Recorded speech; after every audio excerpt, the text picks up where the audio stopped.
What's up guys, my name is John Evans, and in today's video I'm going to tell you how I got 3 athletes to a 50-inch vertical leap. To my knowledge, no other coach in the entire world has been able to do this. I believe I'm the first person that has achieved this accomplishment. Now this has been done with Isaiah. He was the first person to hit 50.5 or over 50 inches officially on the Vertec. Then he's done it I think 2 other times since then using either flight time or his vertical leap. The second athlete to do it was Donovan. Now we used Donovan's flight time, so technically we haven't fully verified this with the Vertec or the Vert Trainer, but hopefully he'll be doing that this weekend with Chase in Las Vegas. And the third athlete is now Tony Crosby. Now interestingly enough, Donovan did this I think last week, and Tony went out and did it today. Now this is kind of crazy because if you know anything about Roger Bannister and the first time he broke the 4-minute mile, it wasn't long after that a bunch of other athletes started breaking that record or breaking that barrier because they simply believed that they could. Now Isaiah broke 50 inches, I think now 2 years ago, maybe 3, but he's since repeated that performance. And after Donovan did it, shortly after, Tony has done it. So it'll be really interesting to see how many other athletes come out and test officially a 50-inch vertical leap. Now, one thing I wanted to say is that each of these athletes had very, very different training. Now, this makes sense because if you know anything about training information, you know that individuality is one of the training laws. Now, that said, all of them were 2-foot jumpers, but all of them had very different injuries and histories of injuries and training backgrounds.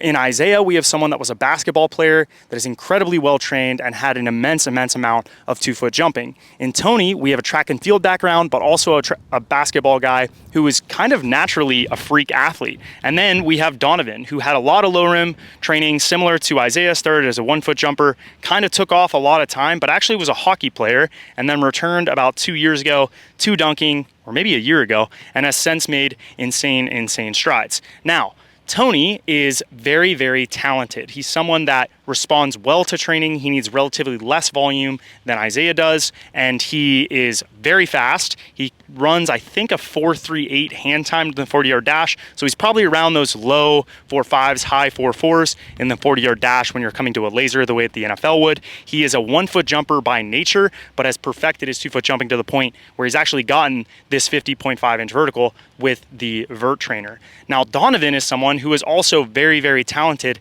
and has actually had a lot less formal training than Isaiah and Tony. Donovan simply went out and low rimmed all the time, really didn't touch weights, and in a sense got to probably 46 inches just by doing this. So when I started coaching him, I didn't necessarily want to inject all of this variety. I wanted to milk out the adaptations that I could get from his jumping by just having him continue to jump. When he came to me, or I guess when I reached out and he reached back out to me maybe 6 months later, he hadn't really been doing any jumping or training whatsoever. So taking that into consideration, I didn't necessarily want to inject all of these novel training stimuli that we don't yet know if he's going to respond to. He's gotten to the point he has just by jumping. I didn't really want to take all of that previous data and ignore it. So I basically told him, look, Donovan, just go out. I want you to jump a couple days a week. I don't want you to lift really at all. You don't have any pre-existing injuries. You're young. Like, really milk this for what it is. Get as much as you can out of this, and then we're going to move into resistance training.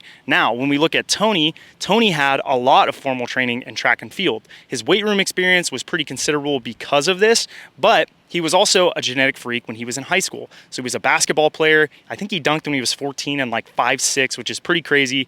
And then from there, moved into high jump, was a 6'9" high jumper, was able to power clean, I think 270 or 255 before I started working with him. I think his squat was in the mid 4s or something like that, and a half squat. So he's obviously very well trained and incredibly talented. And so with him, it was more about getting him healthy. When Tony came to me, he had a lot of patella tendinopathy, and so as a result, I had to deal with that first before I could actually start to push up his outputs. But the biggest limiting thing for him was actually getting healthy. This is actually somewhat similar to Isaiah, and he's kind of a blend of these two guys because Isaiah, similar to Donovan, basically just went out and did dunk sessions all the time. I think he did track maybe 1 year, but outside of that was just dunking, had some resistance training experience with his dad, but when he saw a lot of progress was just by jumping whenever he was 16 or 17 going into his senior year. Then Isaiah got hurt, I had to get him healthy, and we had to train really hard to get his vertical from 43 to 50.5. He was in no sense a newbie. He had done multiple programs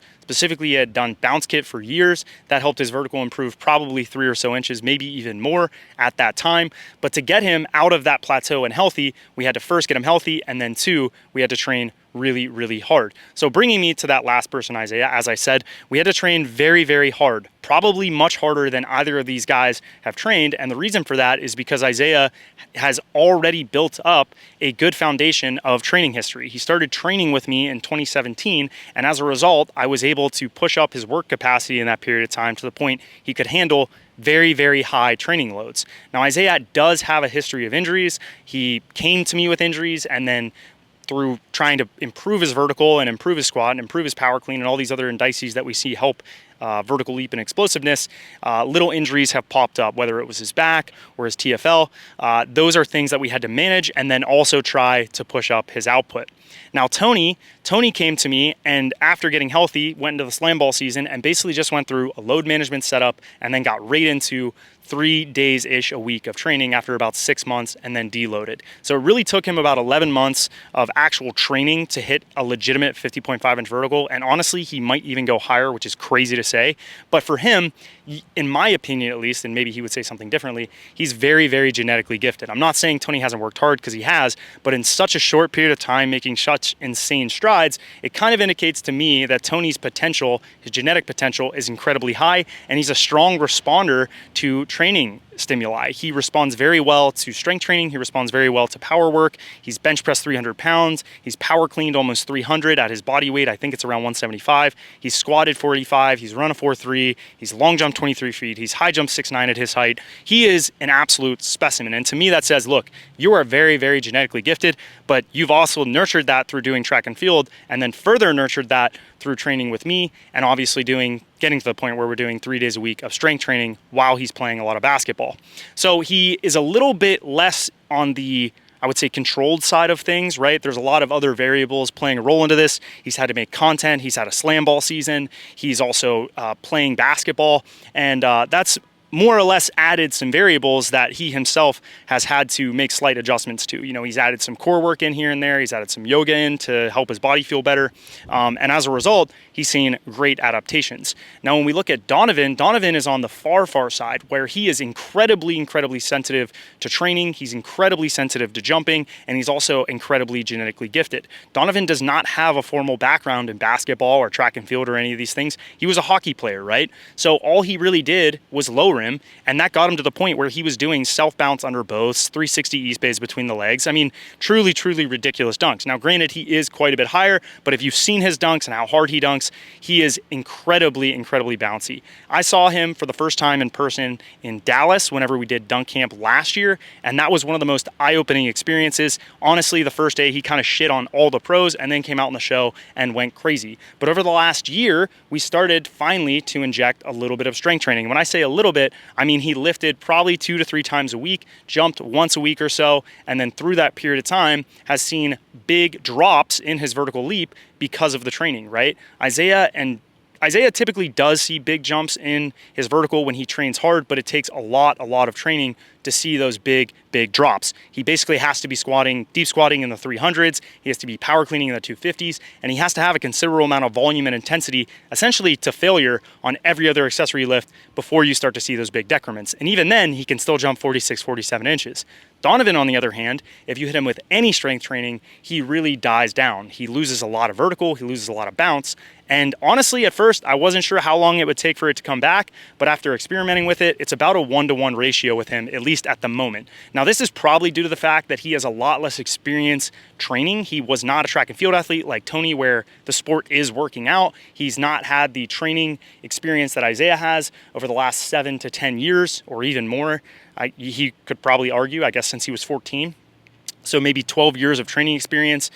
And that has really meant that I've had to be very careful with the volumes that I give him in the weight room, and also the amount of time he's spending dunking. Now, when you load and unload Donovan, his vertical skyrockets up, but it takes a very long time before you see that super compensation. Isaiah, on the other hand, typically takes a really, really long time to see a super compensation and needs a really, really long time of training. Now, where this is slightly different, or I guess maybe it seems like it's not, is Isaiah will have 6 months of good training, do a month of unloading, and his vertical will go up. Donovan needs a 1-to-1 ratio. So he'll train 6 months and he needs, maybe not 1-to-1, but he'll need 3 to 6 months off to actualize all of the work that he did in the weight room. That means he's just dunking and doing upper body for basically 3 to 6 months. Now, occasionally I will throw in a week of lifting every here and there, just to allow him to maintain some of those qualities that we developed in the weight room. But for him, it's really about getting fresh and being able to jump consistently so that he's able to start to recruit those type 2 motor units,